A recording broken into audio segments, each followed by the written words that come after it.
ፊቴ ጋር ከነመው ጅራል በዚህ ተራራ ላይ ብዙ የአምልኮ ስፍራ አለ ተብለን ወደ ተራራው ለመውጣት ዝግጅታችን አጠናቀን ተነስተናል ማለት ነው። እንግዲህ በጉዞአችን ያሉትን አንዳንድ ሰዎችን እያናገርን ስለ አምልኮ ቦታው ስርዓት ምን እንደሚመስል ለማወቅ እንሞክራለን። ይህንን ቪዲዮ ወደፊት ለተለያዩ ለሚሞሪ ፐርፐስ ወይ ደግሞ ለማስታወሻነት ማስቀመጥ ስለምንፈልግ እንደዚሁም ደግሞ አምልኮ ስፍራዎች የሉም ለሚሉ ሰዎች ምላሽ ለመስጠት አስበን ነው ወደዚህ ተራራ እየመጣን ያለ ነው። እንግዲህ ጉዞአችንን ጀምረናል። ዳገቱ ከፍ ያለና በጣም ጉልበት የሚጠይቅ ቢሆንም እኛ ግን ጉዳይ አድርገን ስለተነሳን ዛሬ ከኛ ጋር ወደዚህ አርሲ ውስጥ ወደሚታወቀው ብዙ መስዋዕት ቦታዎች ወዳሉበት ተራራ ከኛ ጋር እንድትወጡ እንጋብዛችኋለን። ቪዲዮ ላይክ፣ ቻናሉን ደግሞ ሰብስክራይብ ማድረግ እንዳትረሱ። ቴንክ ዩ።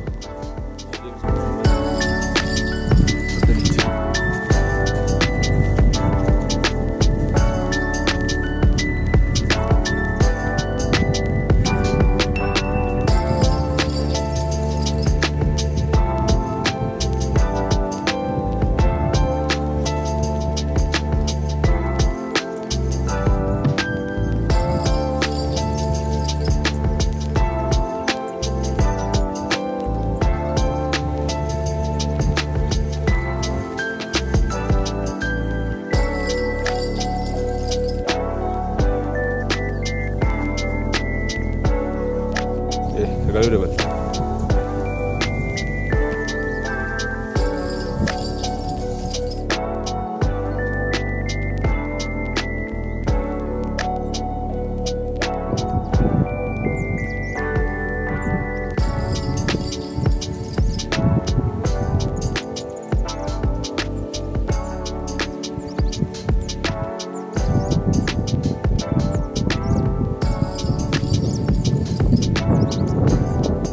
ማስል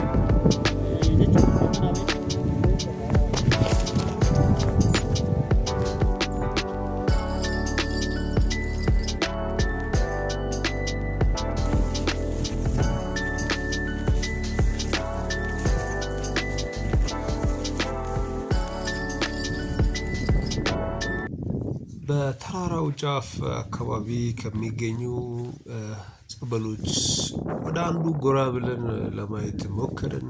ጸበሉ እንግዲህ ለረዥም ጊዜ በአካባቢው ማህበረሰብ ዘንድ በጣም ተወዳጅ እና የብዙ ሰዎች ምስክርነት ቦታ ሆኖ ያገለግላል። ጸበሉ እንግዲህ ለየት የሚያደርጋቸው ባህሪዎች አሉት። ከነዛ መካከል ጸበሉ የራሱ የሆነ ሰዓት አለው። ጸበሉን ለመቅዳት ሰው መውጣት ያለበት ጠዋት እስከ 1 ሰዓት እስከ 2 ሰዓት ብቻ ነው። ከሌሊቱ 10 ሰዓት ጀምሮ እስከ 2 ሰዓት ይቀዳል። እነዛም ሰዎች ደግሞ ማብላት የለባቸውም፣ መናገር የለባቸውም፣ ሰውም ሰላም ማለት የለባቸውም ወደዚህ ስፍራ ሲመጡ። እዚህ ጋር እንደሚታየው ጸበል ቦታው ላይ የሚገኙ የተለያዩ ቁሳቁሶች አሉ። እዚህ ጋር ክብሪት ይታያል፣ ሻማ አለ። እነዚህ ለምን መጡ ለሚለው ጥያቄ ደግሞ ለመስዋዕትነት፣ ለስለት፣ ለተለያየ ነገር ቀኑም ደግሞ ወሩ ገብቶ በ13ኛው ቀን የሚመለክ ቦታው በኢትዮጵያ ባንዲራ የተሞላ ነው። የተበጣጠሱ ጊዜያቸው ያለፈባቸው በዝናብ ምክንያት የተበሉ መልካቸውን የቀየሩ ባንዲራዎች በብዛት ይታያሉ ማለት ነው። አሁን ህጻናት ድንገት እየገቡ እያነሱ እያቃጠሉ መጣ እንጂ በፊት ሙሉ። ይሄኛው የላይኛው የድንጋዩ ክፍል ደግሞ ቅቤ፣ ፈሳሽ ነገሮች እዛ ጋር ለመስዋዕት የሚቀቡና የሚፈሱ ናቸው ማለት ነው። ይሄ ነገር ሁለት አይነት ባህል መቀላቀል አለበት። እግዚአብሔር የተባለ ጸበል ሲሆን በሰዓቱ ደግሞ የኦሮሞ ባህላዊ ከኢሬቻ ወይ ደግሞ ከገዳ ጋር የሚተሳሰር ሆኖ ገዳም ሆኖ የማይዘልቅ ኦርቶዶክሳዊ ልምምድም ሆኖ የማይዘልቅ ነው። በተለይም በየዓመቱ 6ኛ ወር አካባቢ ዓመታዊ ክብረ በዓል ይደረግለታል። እዚህ አካባቢ ላይ ግን ኦሮሞ የባህል ልብሱን ለብሶ ጦር ይዞ የተለያዩ ነገሮችን የዜማ አይነቶችን የገዳ ስርዓቶችን የሚመስል ሂደት ያደርጋል። እዚህ አካባቢ ላይ ዓመታዊ ክብረ በዓሉ ላይ በጎች ብዙ በሬዎች ይታረዳሉ። ከተለያዩ ከአርሲ ውጪ ደግሞ የሚወጡ ሰዎችም አሉ ማለት ነው። ስለዚህ በዚህ ተራራ ላይ ቅድም ባሳየናቸው ተራራ ላይ ብዙ አይነት ሚስጥራት አሉበት ማለት ነው። እንግዲህ ስፍራው ለብዙ ጊዜ ለመድኃኒትነት የሚያገለግል ውሃ የወጣበት ነው። አሁን በዚህ ጊዜ ደግሞ አካባቢው እንዳይመነምን የደን ሽፋኑም እንዳያንስ ተብሎ ታጥሯል። በብረት ነው የታጠረው ቦታው። ይህን ይመስላል እንግዲህ አካባቢው እንደዚህ ደን በሚመስል ጥቅጥቅ ባለ ቁጥቋጦ የተሞላ ሲሆን ውስጡ ገብቶ ለመሄድ የሚመች አይደለም። እኛ ግን ማየት ስለምንፈልግ ብዙ የሚፈሩ ነገሮች አሉ። እዚህ አካባቢ ላይ ጅብ አለ፣ በቀን የሚገለጥ ጅብ አለ። በጣም ይፈራ ነብር አለ። እዚህ አካባቢ ላይ የማህበረሰቡ አስተሳሰብ ሀይ ነው። እዚህ ቦታ ላይ መድረስ አያስፈልግም፣ ትቀጸፋላችሁ፣ በቀን አትግቡ ሁሉ ይባላል ማለት ነው። ነብር ደግሞ እዚህ አካባቢ ላይ ሰዎችን ሲገዱ እንደነበረ፣ በጎችን ይበሉ እንደነበረ አካባቢው ላይ አግኝተናቸው ያዋራናቸው ሰዎች ነግረውናል።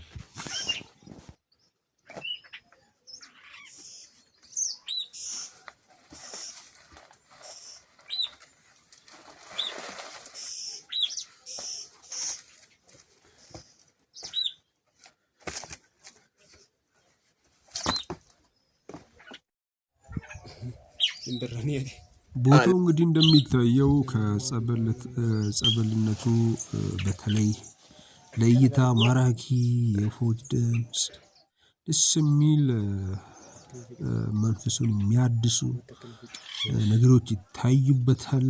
ደስ የሚል አየር አለው።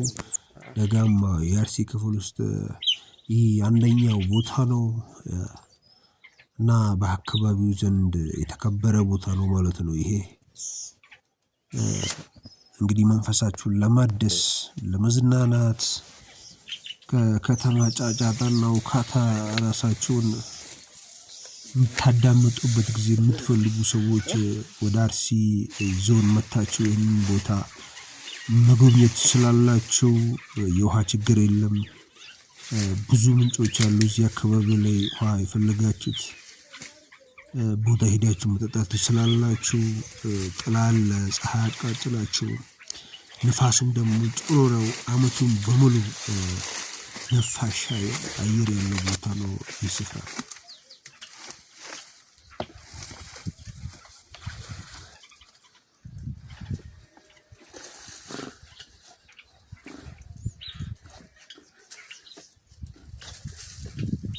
ከጸበሉና ከአየር ሁኔታው ሌላ ደግሞ እዚህ አካባቢ ላይ ቅጠላ ቅጠሎች አሉ። እነዚህ ቅጠላ ቅጠሎች ለመድኃኒትነት የሚያገለግሉ ናቸው። ለብዙ ዓመታት ማህበረሰቡ የተለያዩ ቅጠላ ቅጠሎችን በመጠቀም ቤተሰቡን፣ ከብቶቹን፣ ራሱን ከበሽታ የሚከላከልበት ብዙ ቅጠሎች የሚበቅሉበት ስፍራ ነው። እንግዲህ ለመውጣት አዳጋችም ቢሆን እንኳን ህዝቡ በዚህ ይጠቀም ነበር ማለት ነው እስካሁን ድረስ።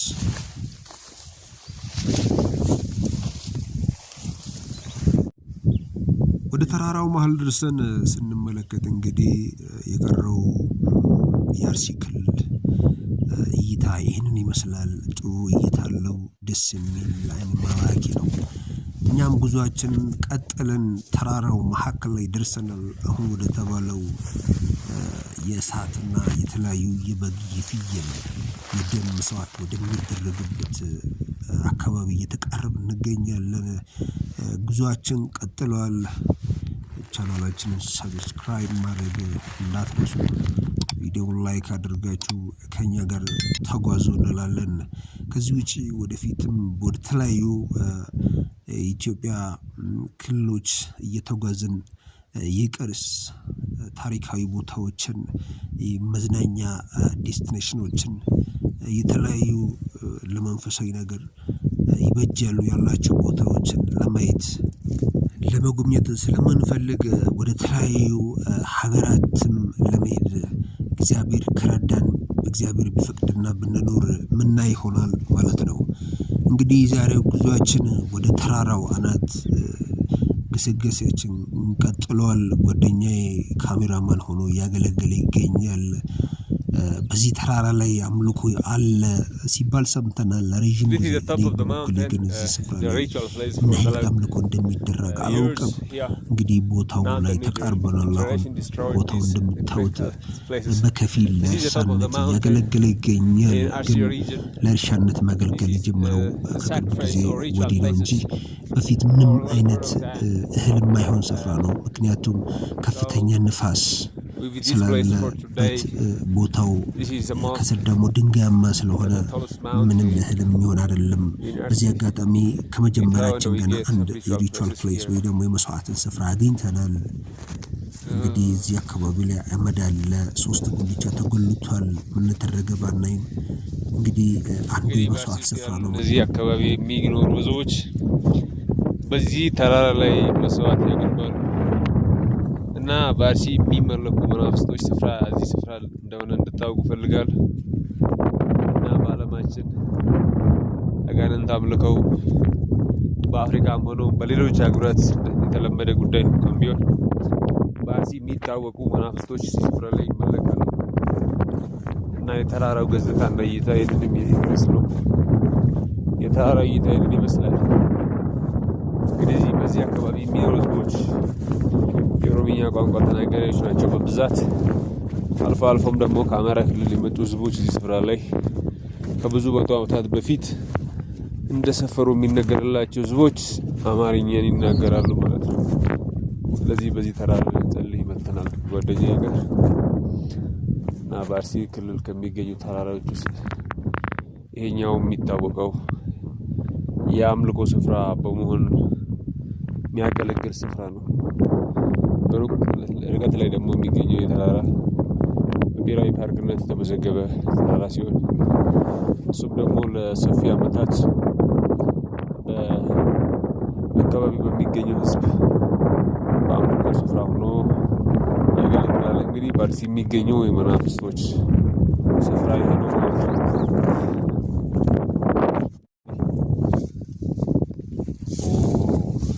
እንግዲህ አመዱ ይታያል።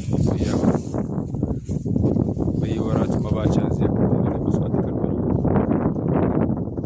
አንድ ደግሞ አግኝተነው እንዳጋጣሚ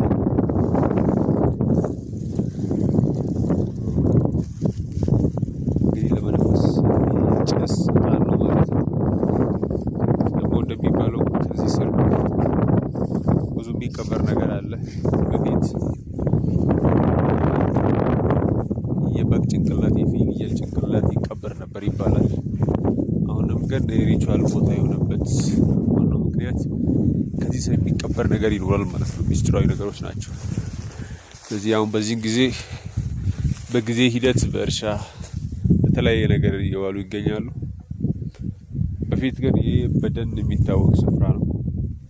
የተለያዩ የዱር አራዊቶች በዚህ ስፍራ ይገኛሉ እና ስፍራው ምን ይመስላል?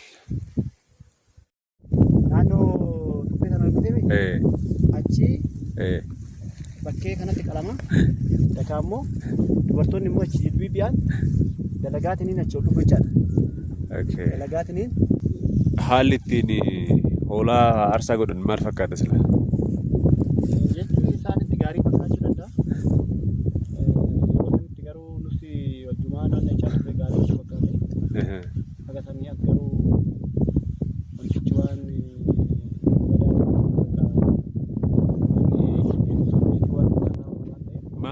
እንግዲህ ጓደኛዬን ጠየኩት። የአካባቢው ነዋሪና እዚህ ያደገ ሰው ስለሆነ ስለ ቦታው ጠየኩት። እንዴት ነው አካባበሩ፣ እንዴት ነው መስዋዕት አደራረጉ ብዬ በጠየኩት መሰረት ይሄ የበግ ጭንቅላትና የፍየል ጭንቅላት የሚቃጠልበት ስጋው የሚበላበት ስፍራ ነው። ለየት የሚያደርገው ደግሞ ሴቶች ከ100 ሜትር በላይ በእግር እንደማይሄዱ እንዲሁም ራሳቸውን ስተው በዳዴ እንደሚወጡ ነበር የነገረኝ። እና በተለይም እናቶች በመንፈስ ኃይል ቁጥጥር ስር እንደሚሆኑ አልፎ አልፎም ወንዶችም እንደሚሳተፉበት ማንኛውም ወደ መስዋዕቱ ስፍራ የሚቀርብ ሰው ቢያንስ መዝፈንና መጨፈር እንዳለበት መንፈሱን ማወደስ እንዳለበት ነግሮኛል። ይህ ስፍራ እንግዲህ አሁን ያለውን እይታውን እንዳጣ ማህበረሰቡ እየነቃና ይህን አምልኮ ትተው ወደ ሌላ እምነት ተቋም እየተቀላቀለ መሆኑን ነግሮኛል። አሁን በዛን ጊዜ የነበሩ ማህበረሰብ በብዛት 80% የሚሆነው ማህበረሰብ ወደ ፕሮቴስታንት እምነት መቀላቀሉን ነግሮኛል።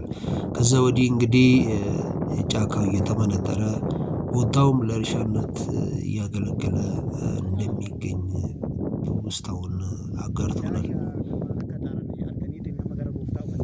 yeroo sanitti garuu dhiibbaa inni geessisu jira fakkeenyaaf osoo waaqallee namalini iddoo kanatti fuula faarsaa godhanii osoo godhanii yoo hafanii dhiibbaan inni geessisu ጓደኛዬ ሌላ ጥያቄ ጠየቁት። መስዋዕት ሳይደረግ ቢቀር ያስለመዱት ነገር በቀረበት ጊዜ መንፈሱ የሚሰራው የሚያጠፋው ጥፋት አለው የሚል ጥያቄ ብዙዎቹን ያልጋ ቁራኛ እንዳደረገ መድኃኒት በሌለው ደዌ እንደሚመታቸው ከብቶቻቸውና ልጆቻቸው እንደሚገዱ እንደሚሞቱ በጣም የሚፈራ መናፍስት አሰራር እንደሆነ ነግሮኛል። bifa kamiin immoo bifti inni naannoo kanatti hawaasa irratti bifa kamiin mul'ata?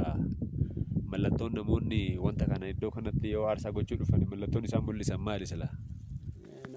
ለመስዋዕትነት ሲመጡ ሰዎች ላይ ምን አይነት ምልክት ወይም ደግሞ መለወጥ ይታያል ብዬ ለጠየቁት ጥያቄ በተለይ ሴቶች ጭንቅላታቸውን እየነቀነቁ በኦሮምኛ ደለጋ በሚባል ስርዓት ስር እንደሚወድቁ ራሳቸውን ስተው በመናፍስ ቁጥጥር ስር እንደሚሆኑ የተለያዩ መልእክቶችን እንደሚናገሩ የተለያዩ የዘፈን አይነቶችን እንደሚዘፍኑ አዳዲስ መዝሙሮችን በመዘመር ወይ ደግሞ እንደ ማምለኪያ የሚያገለግለውን ቅኔ እንደሚቀኙ ነግሮናል ወንድማችን።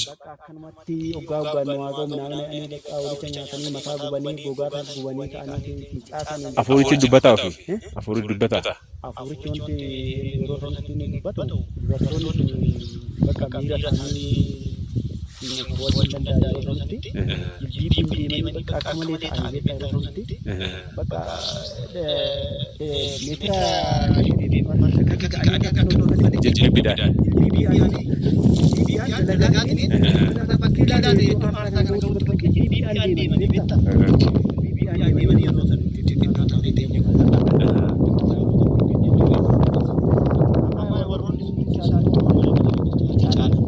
Dia ujira da dubbo je Afuricha je sa wani ujira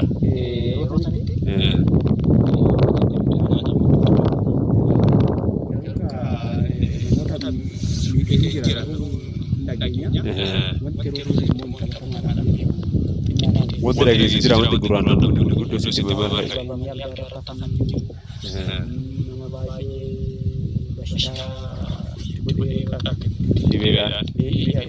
kallattii taniin bakka gara gooftaatti deebi'aa fayyuu dadhaban isaaf fayyadamumaa bakka ta'uunaan nama gara gooftaa yoo dhufan argatanii bakka namoonni baay'een naannoo kun bakka duraan nama tokko bichaadha abbaan mananii tokko qofaadha garuu wanti yaadattu afurii naannoo kanatti waaqa qabu maqaa samaa jedhama.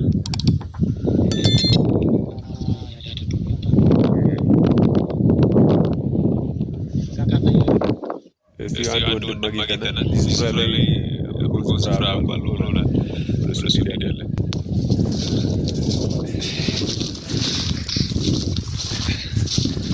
Boleh sekanya waktu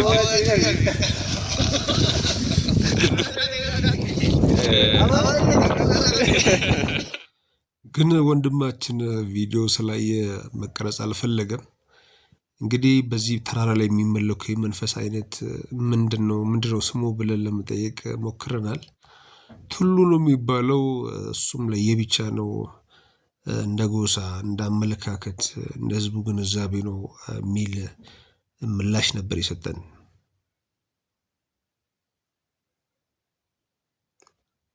እና ብዙን ጊዜ እኔ እስከማውቀው ድረስ ምግብ ይወጣል እዚህ ላይ ጠላ፣ የተለያዩ መጠጦች ከተገኘ ስጋም በብዛት ደግሞ ቡና ይፈላል። ይሄ የቱሉ የአምልኮ ስርዓት ነው ብሏል። እውነትም ደግሞ እንዳለው ይህ የቱሉ አምልኮ ስርዓት ነው ማለት ነው።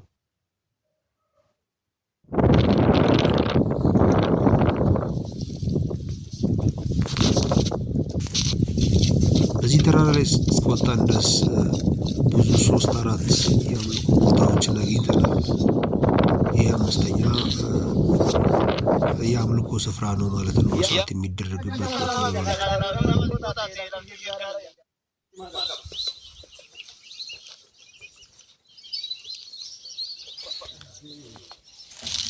በተራራው በስተምዕራብ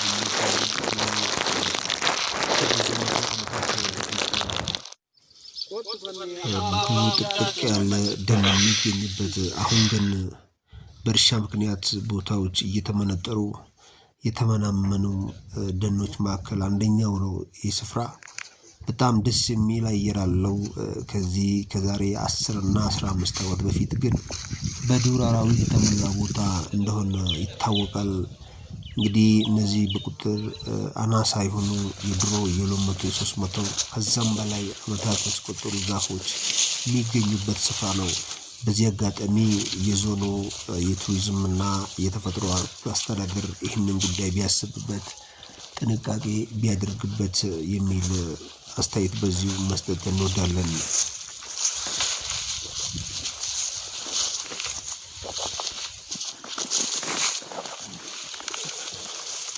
ከደኑ መመናመንና ከእርሻ መሬት መስፋፋት ጋር ተያይዘው ከዚህም በፊት ብዙ አይነት የዱር አራዊቶች የሚገኙበት ስፍራ አሁን አንዳችንም ምንም አራዊት የማይገኝበት ስፍራ ሆኗል ማለት ነው።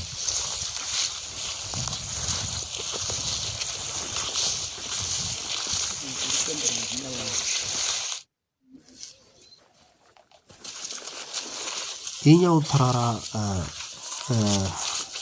ጫፍ ላይ ደግሞ የሚገኝ ሌላ የቱሉ አምልኮ ስርዓት ውጪ ዛፍ ስር የሚደረግ የአድባር ስርዓትን የምናይበት ጊዜ ይሆናል። ይሄኛው ስፍራ ደግሞ ብዙ ሰዎች አሁንም በዛፍ ስር የሚደረገው አምልኮች አሉ። እንግዲህ በስውርም በግልጽም ህዝባችን በዛፍ ስር አምልኮውን እስካሁን አላቆመም ማለት ነው። እንግዲህ ከአርሲ የአምልኮ ስርዓቶች ወይ ደግሞ የመስዋዕት አቀራረቦች አንዱ ሻማን በማብራት ሰንደል በመለኮስ የተለያዩ ሽታዎችን መስዋዕት በማድረግ ይጠቀማሉ። ቅቤ የተቀባውና እዚህ ጋር ሰንደሎች ያሉ እዚህ ጋር ያሉ ሰንደሎች ሰው ማለት ነው። እዚህ ጋር በእጃቸው እዚህ ስር የሚደረጉ ነገሮች አሉ።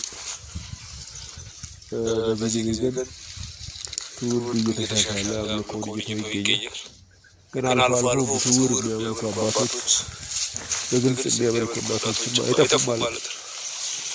እንግዲህ በአርሲ የሚገኙ የአምልኮ ስፍራዎቻችን ይህንን ይመስላሉ። ትውልዱ በዚህ አምልኮ ተይዞ ለብዙ መቶ ዓመታት ስፍራ ላይ ይኖራል ማለት ነው።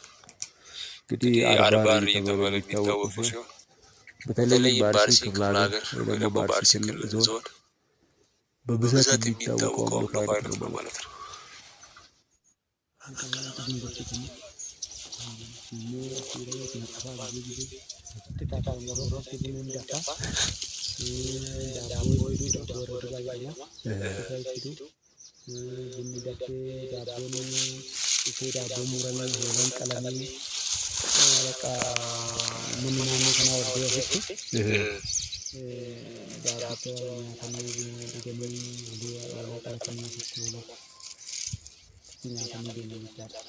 ወንድሜ በተጨማሪ ስለዚህ ጉዳይ አጫውቶኛል። ይሄ ደግሞ የተለየ ነገር አለው። የበግ ጭንቅላትና ቆዳ የማይቃጠልበት ሁኔታ ነው ያለው እዚህ አካባቢ ብሎኛል። የሚጋገረው የዳቦ አይነትም እንደሚለይ ወንድማችን ትውስታውን አጋርቶናል። ስለዚህ ለዛሬ ያዝነው ፕሮግራማችን በዚህ ያበቃል። በቀጣይ ቪዲዮ እስከምንገናኝ አብራችሁን ስለቆያችሁ እናመሰግናለን። ቻናላችንን ሰብስክራይብ ቪዲዮውን ደግሞ ላይክ ብታደርጉ በጣም ደስ ይለናል። እናመሰግናለን። namoonni baay'ee nama dhiiseera. Namatti dhufu nama muraasa nama takka lama waan hin caalledha. Malee dhiiseera dura uummanni naannoo kanatti dhufu naannoo nama 50 oliidha kanarratti waa jeffatu duraanii. Waggaa waggaatti boo jeeji'ani. Waggaadhaani. Naannoo ji'a Gimboota maqaa yeroo akkasii dhufanii